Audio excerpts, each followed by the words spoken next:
Amici di Sgaielel Magazine, buongiorno da una delle zone più suggestive della Terra delle Meraviglie e adesso vi svelerà dove siamo in occasione di una nuova puntata di Guida la Sgaia con Ceccato Motors, Mayla Bertoli qui con noi oggi. Qualcuno di voi forse se la ricorderà, ci ha parlato diversi mesi fa sul magazine della meravigliosa Cappella degli Scrovegni, oggi invece ci siamo fatti accompagnare all'interno di una vera chicca del nostro territorio. Mayla, benvenuta e racconta ai nostri lettori dove siamo oggi. Buongiorno Gaia, grazie a te di avermi contattato. Ci troviamo lungo quella che è la celebre Riviera del Brenta, vale a dire quel corso d'acqua che dal 500 collega la città di Venezia con la terraferma, con Padova in particolare, che è stata la scenografia di quelle crociere che i patrizi veneti realizzavano per andare a raggiungere quelle che erano le loro dimore estive. Certo. E dove si è sviluppata quella che va sotto il nome della civiltà delle ville venete. Noi oggi in particolare ci troviamo all'interno di una chicca, una delle ville più suggestive che abbiamo, vale a dire Villa Valmarana. Ti devo raccontare anche questa cosa, in realtà il nome non è Villa Valmarana, il nome preciso è Villa Barchessa Valmarana, perché devi sapere che la villa non esiste più. Il corpo padronale, che è stato realizzato nel 500 su commissione del Doge Valier, non esiste più, è stato abbattuto nell'800 per motivi di degrado, ma anche perché per abbattere le tasse, ed è rimasta soltanto la barchessa, quella in cui noi ci troviamo, che è meraviglia delle meraviglie, come dici te spesso, che è stata realizzata, completata alla fine del 600 su commissione invece di Valmarana, di Prospero Valmarana, che aveva ottenuto il patriziato veneto sotto somma di denaro, e qui veramente realizza una dei capolavori proprio della Riviera del Brenta. Certo, quindi ecco, insomma, un'altra curiosità di cui non tutti sono a conoscenza, ricordatevi, non chiamatela Villa Valmarana ma Villa Barchessa Valmarana, e adesso sapete anche perché.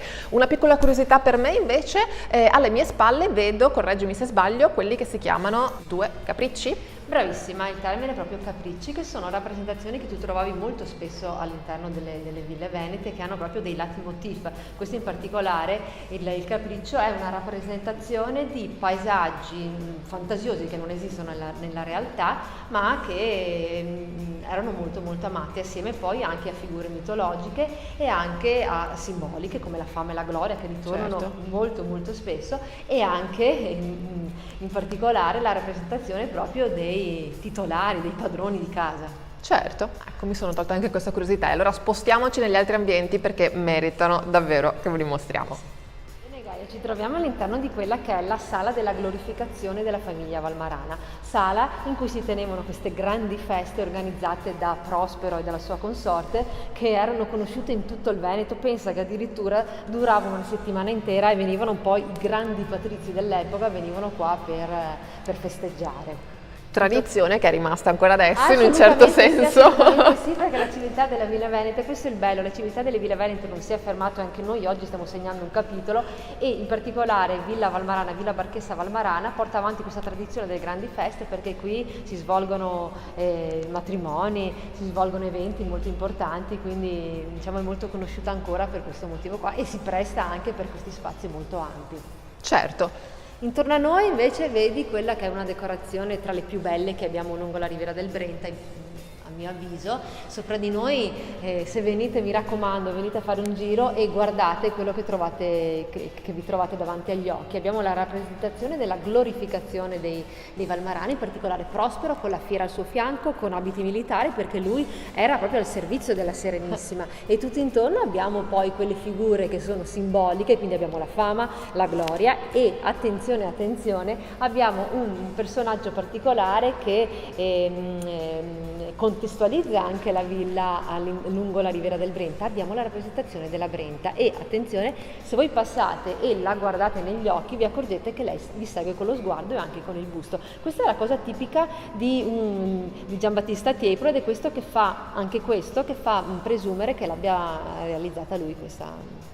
Quindi una curiosità anche all'interno di questa stanza, ma io so che c'è un aneddoto molto carino legato anche a questo meraviglioso tavolo alle nostre spalle, il grande tavolo delle feste. Certamente sì, questo tavolo che a prima viso ti verrebbe da dire ecco sono arrivati i vandali e l'hanno rovinato, ma è questo il bello, è stato posto qui alla fine dei lavori di restauro negli anni 60 da Luciano Minguzzi, il celebre scultore che ad esempio ha fatto la Porta del Bene e del Male, quella famosissima che viene aperta per il giubileo. Che cosa ha fatto una sera? Per festeggiare la fine dei lavori ha chiamato una serie di personaggi, una rosa di personaggi non da poco, quindi abbiamo dei giornalisti, Ruggero Orlando per dirvi, ma anche altri, li ha chiamati al suo tavolo, gli ha offerto la cena e verso la fine della cena ha chiesto ad ognuno di incidere proprio dove erano seduti il loro nome. Infatti se guardi, eccoli qua, vedi una serie di nomi particolari. Questo diciamo lo rende ancora presente, ci sembra anche a noi di vivere quel momento. Quindi ricordatevi di prestare attenzione a questo meraviglioso tavolo, i bambini però non fatelo a casa se ci state guardando.